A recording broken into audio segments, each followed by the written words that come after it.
sa pagbuo ng isang bagong Pilipinas kung saan walang nagugutom. Walang nagugutom. 2,000 years later.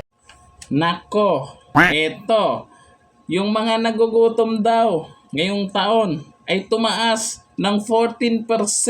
Ibig sabihin, dumami yung nagugutom kumpara nung nakaraang taon.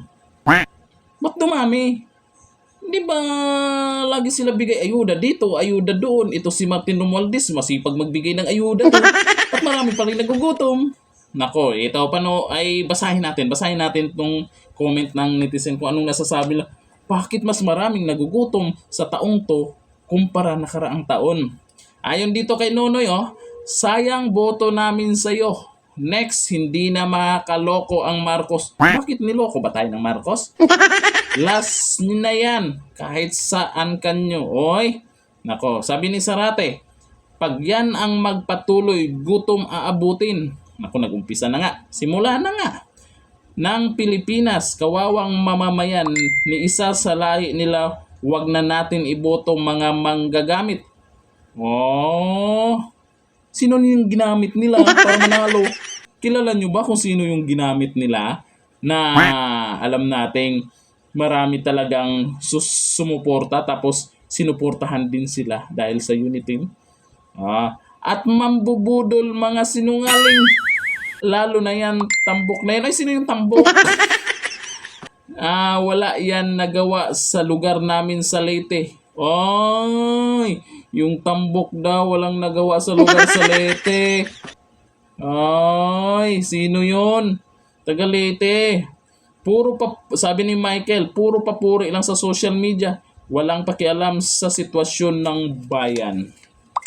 Ayon po yan sa mga netizen na kung saan nag-agree po sila dyan na mas marami talagang nagugutom ngayon kumpara nakaraang taon. Pero, real talk po yan, marami talaga. Kasi sa bigas pa lang, ang laki ng tinaas.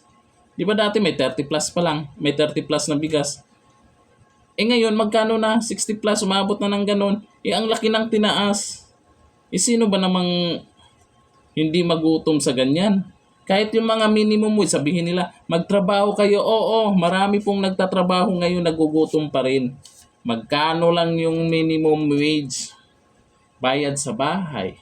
Pamasahe, tumaas na rin. Mga bilihin, tumaas na rin. Kasi, siyempre, todo tipid. Paano pag pamilyado? Gutom talaga ang abutin. Yung iba dyan, nagbubulag-bulagan, nagbibingi-bingihan, pero isa din naman sila na apektado ngayon. At mayroon pa akong kakilala na puro kayo puna sa gobyerno. Tapos pag pumunta ng palengke, puro reklamo, mahal ang bilihin.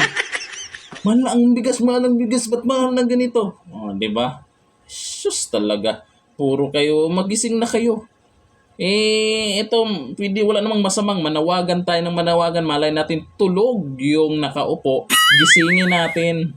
Malay mo magising, biglang magkatotoo yung sinabi nilang 30 pesos na lang ngayong Hunyo. Malay nyo, sana magkatotoo yun. Pero, ang masama, sa NFA lang yun, maging 30 pesos, limitado yun. Ang tanong doon, yung bigas na 30 pesos, wala bang gumagapang doon? Baka may mga gumagapang-gapang na. Hanggang dito na lang. Thank you. Bye-bye.